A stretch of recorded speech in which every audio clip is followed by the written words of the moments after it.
Bill ముంచుతానుగా మా బిల్లులు తిని మొదటి బిల్లు. సిద్దిపేట జిల్లా కాంగ్రెస్ డీసీసీ అధ్యక్షులు ఆంక్షారెడ్డి మాజీ ఎమ్మెల్యే నర్సారెడ్డిపై ఎర్రవల్లి గ్రామస్తులు మండిపడ్డారు.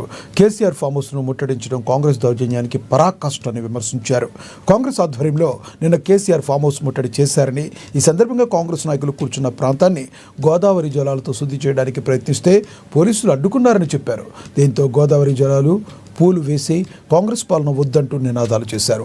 రేవంత్ రెడ్డి దృష్టిలో మెప్పు కోసమే కేసీఆర్ ఫామ్ హౌస్ ముట్టడి చేశారు తప్ప ప్రజల సమస్యలపై కాదని ఆరోపించారు. రేవంత్ రెడ్డి గారి ద్వారా కూర్చొని కొట్లాడిప్పియండి, తప్పలేదు. ఇంకా అసలు మేము చూస్తున్నాం గత 20-30 సంవత్సరాలుగా గజ్వేల్లో మీరు ఎమ్మెల్యేగా ఉన్నప్పుడు 5 సంవత్సరాలు ఎమ్మెల్యేగా రోజు అసెంబ్లీకి పోయి ఏం సాధించినట్టు మేము చూసినాం. ప్రజ్ఞాపూర్ నుంచి గజ్వేల్ పోవాలంటే బ్రిడ్జి లేకుండే యాదగిరి థియేటర్ దగ్గర, అది కట్టలేకపోయారు. గీతారెడ్డి గారు మీరు ఎమ్మెల్యేలుగా ఉండి ప్రతిరోజు అసెంబ్లీకి పోయి ఎక్కడ ఒక రూపాయి తట్టాడు మట్టెత్తిపోస్తున్నారా?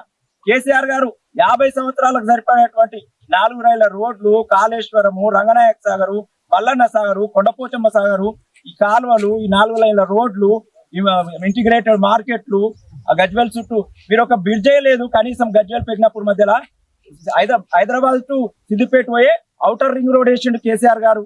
చుట్టూ ఔటర్ రింగ్ రోడ్ వేసిండు, బైపాస్ వేసిండ్రు, రైల్వే లైన్లు తెచ్చిండ్రు, కాళేశ్వరం తెచ్చిండ్రు. ఎక్కడో గోదావరి నుంచి తెచ్చి మా ప్రజలకు వాళ్ళ దాహార్తిని తీరుతున్నది. వాళ్ళని మెచ్చుకోవాల్సింది పోయి ప్రతిపక్ష నేత దగ్గర వచ్చేదో అడావిడి చేసినంత మాత్రాన ప్రజలేం చీదరించుకుంటారు, మెచ్చుకుంటలేరు. కేసీఆర్ ప్రకాశం జిల్లా సంతనూతలపాడు నియోజకవర్గం నాగులుపులపాడులో ఫ్లెక్సీలు చిచ్చురాజుకుంది. నూతన సంవత్సరం సంక్రాంతి సందర్భంగా